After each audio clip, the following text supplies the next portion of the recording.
네, 오늘 새벽 미국 중앙은행인 연방준비제도가 기준금리를 현재 제로 수준으로 동결했습니다. 미국의 금리 인상 시점이 미뤄지면서 한국은행이 사상 최저 수준으로 떨어진 우리나라의 기준금리를 추가로 인하하는 것이 아니냐는 목소리도 나오고 있습니다. 앵커 리포트입니다. 오늘 새벽 미국이 기준금리를 동결한다고 발표했습니다. 연준의 금리 동결 결정은 지난 7월 중국발 경제 불안과 신흥국 위기가 불거지면서 세계 경제가 크게 휘청인 것이 주요했습니다. 미 연준은 글로벌 금융 경제가 미국의 금리 인상을 감당할 정도로 탄탄하지 않다고 판단한 것입니다. 미국이 오늘 금리를 동결하면서 국내 금융시장에서는 한국은행의 추가 금리 인하론이 부상하고 있습니다. 연준의 금리 동결로 일단 시간을 번 만큼 미국이 금리 정상화를 시작하기 전에 한은이 추가 인하를 검토해야 한다는 주장입니다. 우리나라의 기준금리는 내수 침체와 수출 부진을 이유로 지난해 8월부터 4차례에 걸쳐 총 1%포인트 내려 사상 최저 수준인 연 1.5%로 떨어졌습니다. 하지만 기준금리 인하에도 불구하고 경기 회복세가 여전히 부진하자 경제계에서는 금리를 추가로 내려 경기 회복에 불씨를 살려야 한다는 목소리가 나오고 있습니다.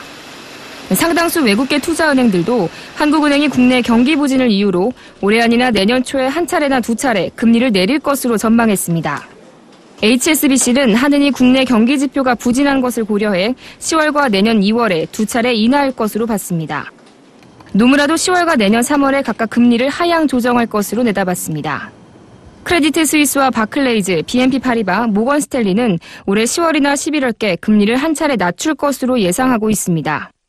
여기에 이주열 한국은행 총재가 어제 열린 국정감사에서 현재 금리 수준이 명목금리의 하한선에 도달한 것은 아니다라고 밝히면서 기준금리를 추가로 인하할 여력이 있음을 시사하자 시장에서는 이를 추가 인하 가능성으로 해석하고 있습니다. 하지만 우리나라가 금리를 내린 후 미 연준이 금리를 올리면 외국인 투자 자금이 국내 시장에서 급속도로 빠져나갈 수 있습니다.